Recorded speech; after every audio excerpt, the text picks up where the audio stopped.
Alrighty, we're going to use the one-to-one property for logs that says if the log base b of x equals log base b of y, then x equal to y. To solve some log equations, the original equation is going to look like this. What the one-to-one property says is the only way that can be true is if the insides are equal. So we can just solve the insides are equal. That's the only way that can be true. And then the only thing we have to worry about after that is whether those insides are in the domain. So sometimes you'll solve the equation over here, and what you'll get back in the original equation will be trying to take log of a negative number, which of course you can't do. So it's the only thing we need to be worried about, that maybe the solutions we get will produce answers that aren't in the domain of the log function. So let's try and go ahead and do some of these. Here's log of something equals log something else.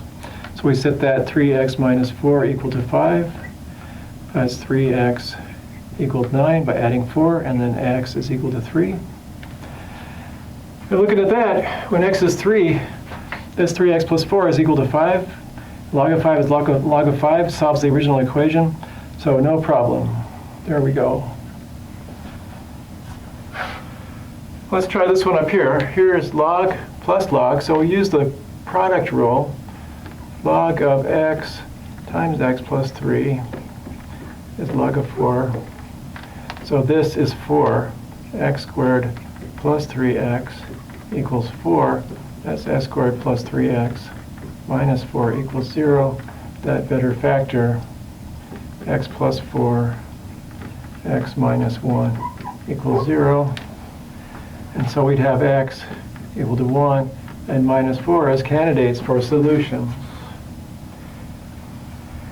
Both those values, when you plug them in here, are going to give 4 for x times x plus 3. 1 is 1 times 4, and for minus 4, it's minus 4 times minus 1. They're both equal to 4. So this step is correct, but when we try to plug them in up here, for 1, I get 4 and 1. They're both in the domain of the log function, so that one works fine.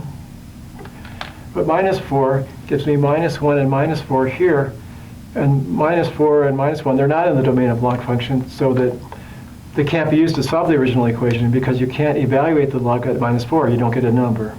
So this one has to be removed from consideration. So the final solution set is just x equal to 1. And here's one that looks a lot like it, except there's a minus sign in between here. Let's try that. So that's log of x plus 1 over x equals log of 4 using the quotient rule for logs. And so you set x plus 1 over x equal to 4. Multiply through by x. X plus 1 is 4x. Subtract x, 1 is 3x. And then x is 1/3. And the 1/3, because we did our algebra correctly, 1/3 is going to make this a 4. The only problem is whether the 1/3 is actually allowed to be used up here. We ran into a problem with minus 4 last time. What about 1/3? 1/3 plus 1 is 4/3. That's greater than 0. And 1/3 is greater than 0. So 1/3 placed here and here it's possible to evaluate log of 4/3 and log of 1/3.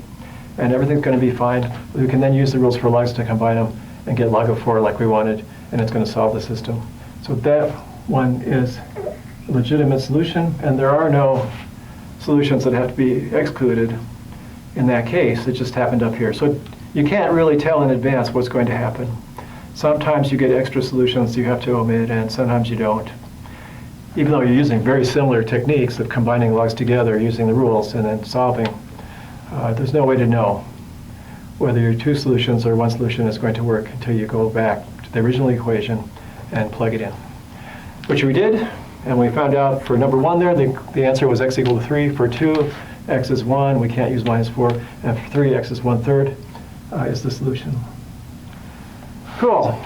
I'm going to clean out this board and get on to our next slide. I'll see you in a couple minutes.